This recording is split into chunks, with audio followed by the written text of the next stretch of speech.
റസൂൽ തന്റെ ആയിഷയ്ക്ക് സമാധാനമുണ്ടാകട്ടെ എന്ന് കരുതിയിട്ട് മുത്തുനബി തന്റെ വീട്ടിലേക്ക് പറഞ്ഞു വിടുകയാ. ആയിഷ ബീവിക്ക് അതത്ര താങ്ങാൻ പറ്റിയില്ല.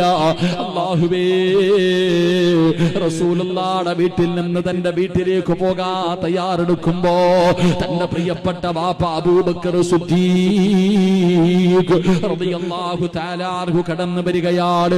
ആയിഷ ബീവി തന്റെ പിതാവിനെ കണ്ടപ്പോ ഓടിച്ചെന്ന് ഉപ്പയുടെ കൈപിടിച്ചിട്ട് കരയുന്ന വാപ്പാ, ഞാൻ അല്ലാഹുവിന്റെ റസൂലിന്റെ ഭാര്യ, ഞാൻ അങ്ങനെ ചെയ്യുമെന്ന് വാപ്പയ്ക്ക് തോന്നുന്നുണ്ടോ? ഞാനിത് വ്യഭിചരിക്കുന്നവളാണെന്ന് തോന്നുന്നുണ്ടോ? ഉപ്പാടെ കയ്യിൽ പിടിച്ചു പൊന്നാര മകള് കരയുമ്പോ അതാ അബൂബക്കർ തങ്ങളൊന്നും മിണ്ടിയില്ല.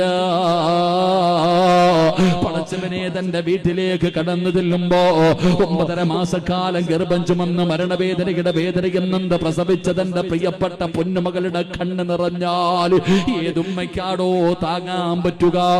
നെഞ്ചുമുട്ടുന്ന ഹൃദയത്തോട് ആയിഷ ബീവി റളിയല്ലാഹു തആല മാതാവിന്റെ മാറിടത്തിലേക്ക് ചെന്ന് ചേർത്ത് പിടിച്ചിട്ട് കരഞ്ഞുകൊണ്ട് പറയുന്ന ഉമ്മ, ഞാൻ തെറ്റുകാരിയല്ല ഉമ്മ.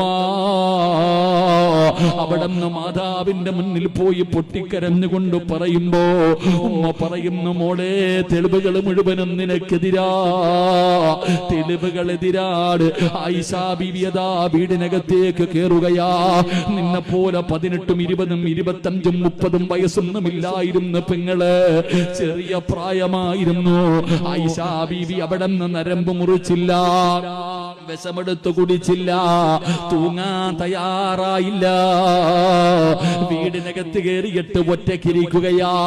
നിന്റെ മകളുടെ പ്രായമേ ഉള്ളൂ, നിന്റെയൊക്കെ മക്കളുടെ പ്രായമേ ഉള്ളൂ. ആയിഷ ബീവി റളിയല്ലാഹു തആല അൻഹ വീടിനകത്ത് കയറിയിട്ട് ഇരിക്കുകയാണ്. ദിവസങ്ങൾ കഴിഞ്ഞു.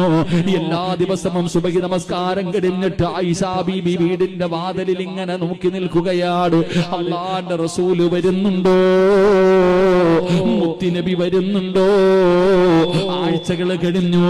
ഒരു ദിവസം അതാ രാവിലെ തന്റെ വീടിന്റെ വാതിലിലേക്ക് നോക്കിയിരിക്കുമ്പോ അതാ വരുന്നു നബി മുഹമ്മദ് മുസ്തഫ സല്ലല്ലാഹു അലൈഹി വസല്ലമ തങ്ങൾ.